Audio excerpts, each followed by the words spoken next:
story begins inside a silent cave. The air feels heavy. Dust hangs in the light. Something happened here long ago, and the truth waits for the final act.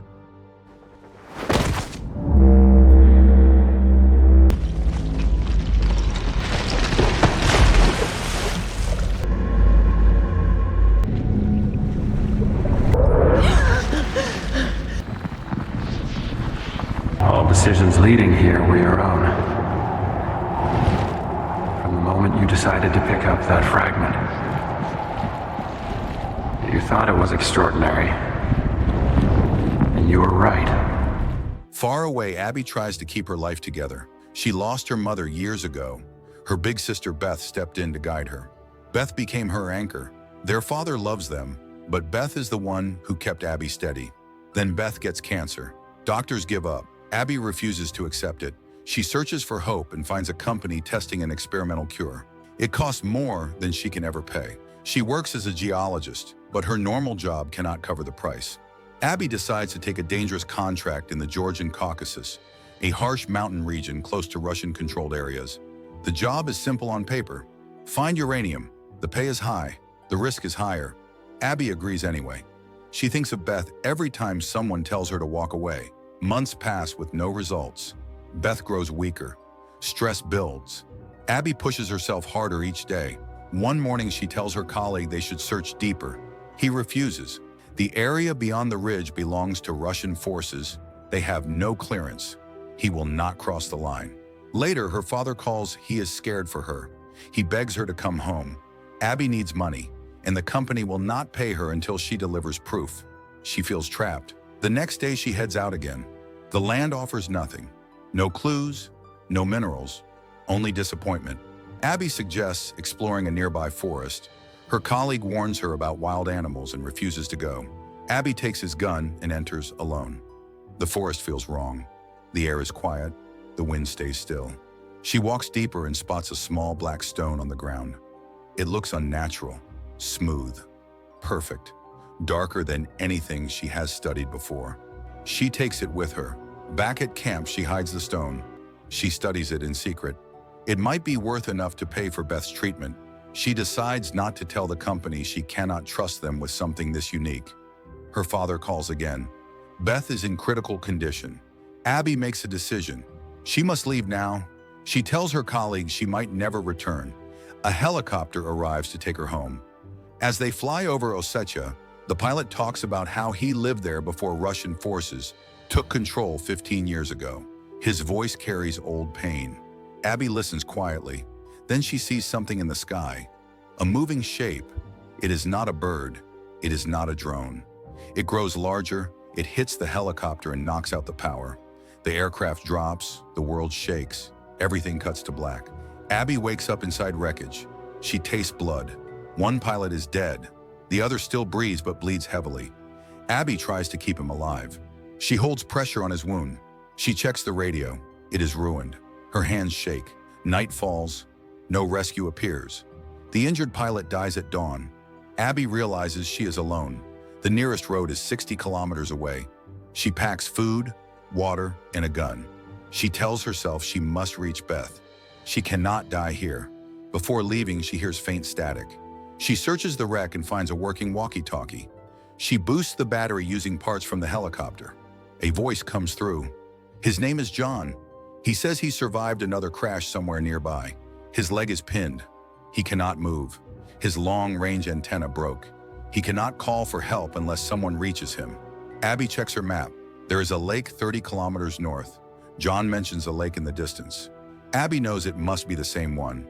John tells her to travel south. It is safer. He believes his gear will not work. Abby cannot waste time. She chooses to go north toward him.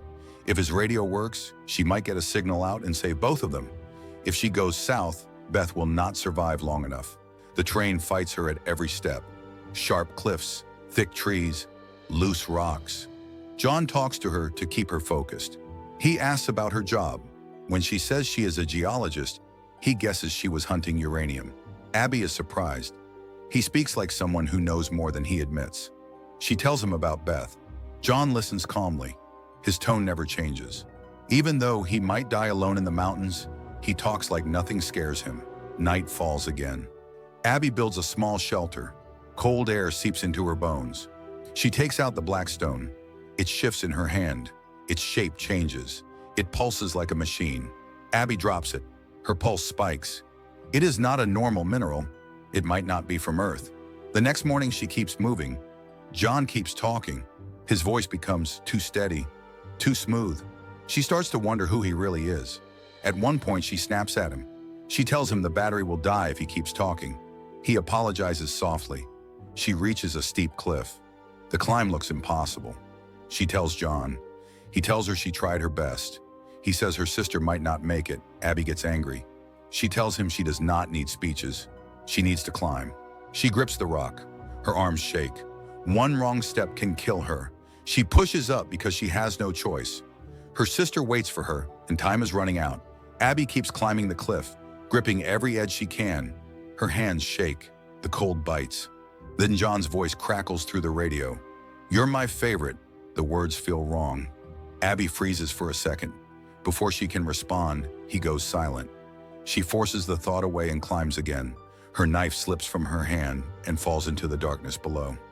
She needs something sharp. She reaches for the strange stone, the one that bends and reshapes when she touches it. She presses it hard. It changes form. Abby wedges it into a crack and pulls herself up. She even stretches it into a thin rope and keeps climbing. Every move could kill her. Every second counts. At last, she reaches the top.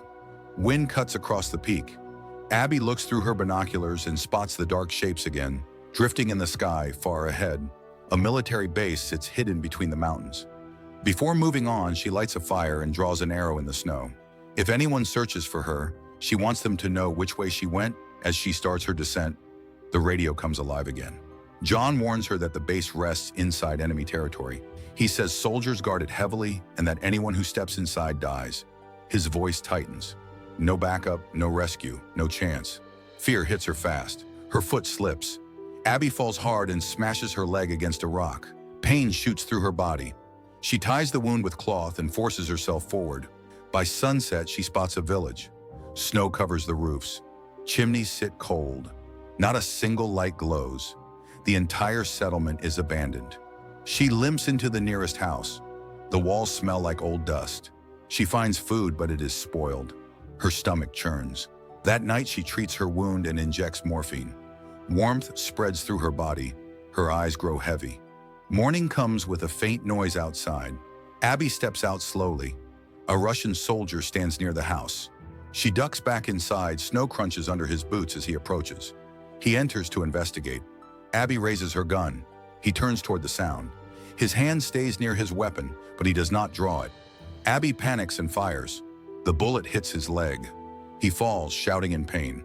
She grabs his rifle and forces him to hand over his bag. When she checks inside, her breath stops. There is another stone, the same kind she carries. The soldier's walkie-talkie activates. A voice speaks. It is Ivan. It is also John. Same tone, same rhythm. Abby realizes he has been using different names, playing both sides, controlling the fear in everyone's head. She shouts into the radio, demanding the truth. John ignores her questions. She throws the radio away. She helps the wounded soldier to his feet. If he wants treatment, he must guide her. He nods.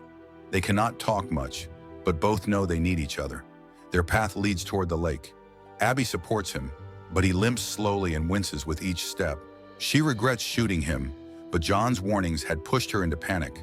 During a short break, Abby hurls the strange stone into the snow. She cannot stand the sight of it. She orders the soldier to keep walking. Ice covers the ground ahead. The soldier steps forward and the ice caves in. He drops into the freezing water. Abby rushes to help him, but her foot slips and she falls into a pit herself.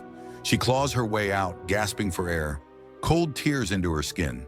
She strips off her wet clothes and curls into herself to stay alive. John's voice returns. This time it echoes around her without the radio. She pulls out the battery anyway and throws it away. His voice keeps speaking in her head.